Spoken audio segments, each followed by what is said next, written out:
नमस्कार दोस्तों, स्वागत है आपका अपने चैनल बिजी कुछ में। दोस्तों आज हम इस वीडियो में करने वाले हैं आरआरबी ग्रुप डी के बायोलॉजी के महत्वपूर्ण प्रश्न जो आपके एग्जाम के लिए ओरिएंटेड होने वाले हैं। तो चलिए दोस्तों आज की इस क्लास को बिना किसी देरी के स्टार्ट करते हैं। आज का बायोलॉजी का पहला प्रश्न होने वाला है, लाल रक्त कणिकाएं किस अंग में नष्ट होती हैं? किस अंग में दोस्तों उनका खात्मा हो जाता है, खत्म हो जाते हैं? यकृत में दोस्तों, हृदय, वृक्क, फ्लिया। आपका क्वेश्चन सोचेगा दोस्तों फ्लिया में, स्प्लेन जिसको कहा जाता है।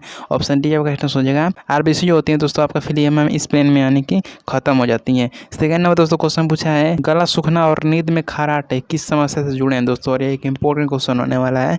गला सूखना और नींद में खराटे किस समस्या से जुड़े हैं? दोस्तों ये हो जाएगा आपके श्वसन तंत्र यानी कि जो सांस लेने का पूरा तंत्र है, सिस्टम जो है उससे जुड़ा है क्या? गला सूखना और नींद में खराटे आना रात में। तीसरा हम दोस्तों क्वेश्चन पूछा है, कौन सी हड्डी सिर की सुरक्षा करती है? सिर की रक्षा कौन सी हड्डी करती है भाई? पसली, जबड़ा, खोपड़ी, मेरुदंड करता है। आपका दोस्तों करेक्ट आंसर क्या होगा? आपको अगर आंसर पता है तो आप कमेंट में लिख सकते हैं, अगर नहीं पता है तो दोस्तों इसका करेक्ट आंसर हो जाएगा आपका खोपड़ी। खोपड़ी क्या होती है? आपके सिर की रक्षा करती है। सिर जो होता है दोस्तों खोपड़ी के अंदर ही होता है, और जो खोपड़ी होती है आपके सिर की रक्षा करती है। चोट वोट लगता है तो कहाँ लगता है? खोपड़ी पर ही लगता है। चौथा में दोस्तों क्वेश्चन पूछा है, दांतों की सुरक्षा के लिए कौन सा खनिज आवश्यक है? दोस्तों दांतों की सुरक्षा के लिए क्या लोहा आवश्यक होता है, कैल्शियम, पोटेशियम, सोडियम आवश्यक होता है? कौन सा दोस्तों आवश्यक होता है इनमें से खनिज आपको बताना है। दोस्तों इसका करेक्ट आंसर हो जाएगा आपका कैल्शियम। कैल्शियम क्या होता है भाई? दांतों की सुरक्षा के लिए आवश्यक होता है। जितना दोस्तों कैल्शियम पर दिखता रहेगी दांत क्या हो जाएंगे? मजबूत रहेंगे। और दोस्तों क्या आप कमेंट बता सकते हैं कि इनेमल का कार्य क्या होता है दांतों के लिए? दांतों के लिए दोस्तों इनेमल का कार्य क्या होता है? आप क्या कमेंट बता सकते हैं? कमेंट भी दोस्तों जरूर बताइएगा। पांचवा नंबर दोस्तों क्वेश्चन पूछा है, दृष्टिहीनता किस विटामिन की कमी से होती है? दृष्टिहीनता का मतलब होता है दोस्तों दिखाई नहीं देना, यानी कि नज़र से आप कोई वस्तु दिखाई नहीं देगी रात होने पर या कभी भी दिखाई नहीं देती है। विटामिन ए की कमी से विटामिन बी, सी, डी, यहाँ पे 4 ऑप्शन है विटामिन के। तो दोस्तों आपका करेक्ट आंसर क्या होना चाहिए? ऑप्शन ए होना चाहिए, क्योंकि विटामिन ए की कमी से दोस्तों दृष्टिहीनता हो जाती है, रतौंधी रोग जिसे कहा जाता है।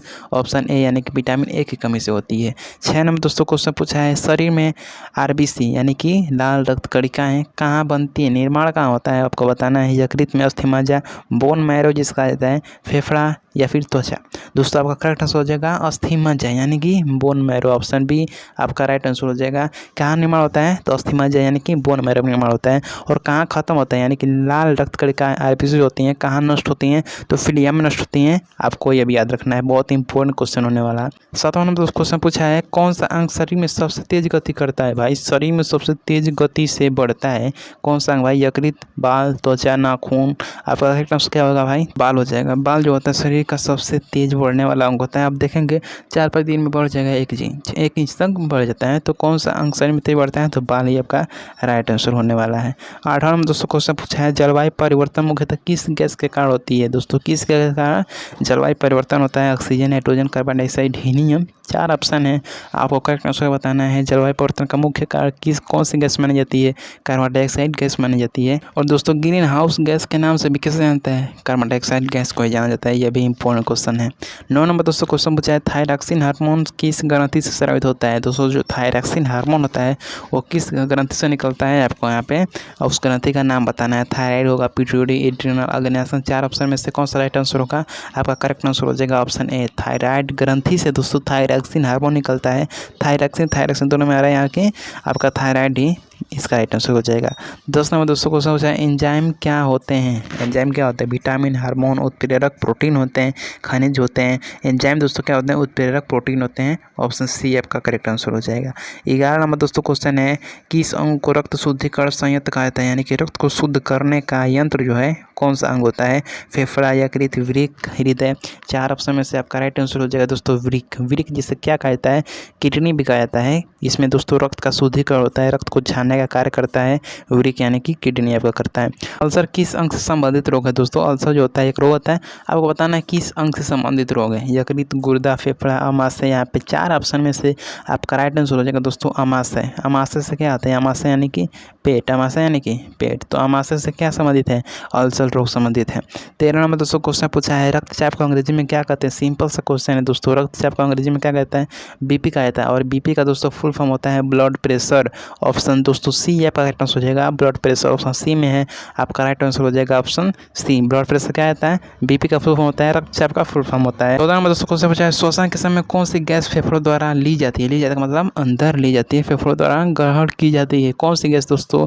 आपका करेक्ट आंसर हो जाएगा दोस्तों ऑक्सीजन। ऑक्सीजन क्या होती है? फेफड़ों द्वारा ली जाती है। जब हम श्वसन करते हैं तो फेफड़ों द्वारा किसे लेते हैं? तो ऑक्सीजन गैस को लेते हैं, लेकिन फेफड़ों द्वारा निकालते किसे हैं? तो कार्बन डाइऑक्साइड को निकलते हैं। जब निकालने के बारे तो कौन आएगा? Carbon dioxide. और ग्रहण करने के बारे में आपका ऑक्सीजन आएगा। 15 में दोस्तों क्वेश्चन है, हड्डियों को आपस में जोड़ने वाला ऊतक क्या कहलाता है? दोस्तों हड्डियों को आपस में जोड़ने का कार्य कौन सा ऊतक करता है? अस्थिबंधन करता है, लिगामेंट आपका राइट आंसर हो जाएगा ऑप्शन सी दोस्तों राइट आंसर हो जाएगा। अस्थिबंधन क्या करता है? हड्डियों को आपस में, दो हड्डी को आपस में जोड़ने का कार्य कौन सा ऊतक करता है? अस्थिबंधन करता है। 16 में दोस्तों क्वेश्चन पूछा है, मानव शरीर में कुल कितने गुर्दे होते हैं? गुर्दे का मतलब होता है दोस्तों किडनी। किडनी का आता है, गुर्दे क्या आता है? किडनी का जाता है, विरिक का जाता है। विरिक का जाता है या किडनी का जाता है किसे? गुर्दे का। तो गुर्दे की संख्या दोस्तों हमारे शरीर में क्या होती है? दो ही होती है। तो ऑप्शन ए आपका राइट आंसर हो जाएगा। दो किसकी संख्या? गुर्दे की संख्या हमारे शरीर में होती है। 17 में दोस्तों क्वेश्चन पूछा है, ओजोन परत शरीर को किससे बचाती है? दोस्तों परावैंगनिक किरणों से, ध्वनि प्रदूषण से, जलवायु परिवर्तन से, वायु प्रदूषण से बचाती है। ओजोन परत दोस्तों आपको बचाती है हमारे ऑप्शन ए यानी कि परावैंगनिक किरणों से। ऑप्शन दोस्तों ए इसका करेक्ट आंसर हो जाएगा। परावैंगनिक किरणों से कौन बचाता है? तो ओजोन परत हमारे शरीर को बचाती है। 17 में दोस्तों क्वेश्चन हो गया। 18 में दोस्तों क्वेश्चन पूछा है, रक्त में कौन सा प्रोटीन थक्का बनाता है? यानी कि थक्का बनाने का कार्य किस प्रोटीन द्वारा किया जाती है? Globin, globin, fibrinogen, haemoglobin. चार ऑप्शन में से आपका करेक्ट आंसर हो जाएगा फाइब्रोनोजन। फाइब्रोनोजन दोस्तों आपका राइट आंसर हो जाएगा। रक्त में प्रोटीन को थक्का बनाने का कार्य करता है, फाइब्रोनोजन करता है। 19 नंबर दोस्तों क्वेश्चन है, त्वचा का मुख्य कार्य क्या है? दोस्तों अगर वीडियो अच्छा है तो वीडियो को लाइक जरूर करना। त्वचा का दोस्तों मुख्य कार्य क्या होता है? भोजन पचाना, ताप नियंत्रण, रक्त संचार, तंत्रिका सिग्नल होता है। त्वचा का दोस्तों मुख्य कार्य हो जाएगा आपका ताप नियंत्रण। ताप को नियंत्रित करता है दोस्तों। क्या करता है? ताप को नियंत्रित करता है, मेंटेन करने का कार्य करता है, त्वचा करता है। ऑप्शन बी आपका राइट आंसर हो जाएगा।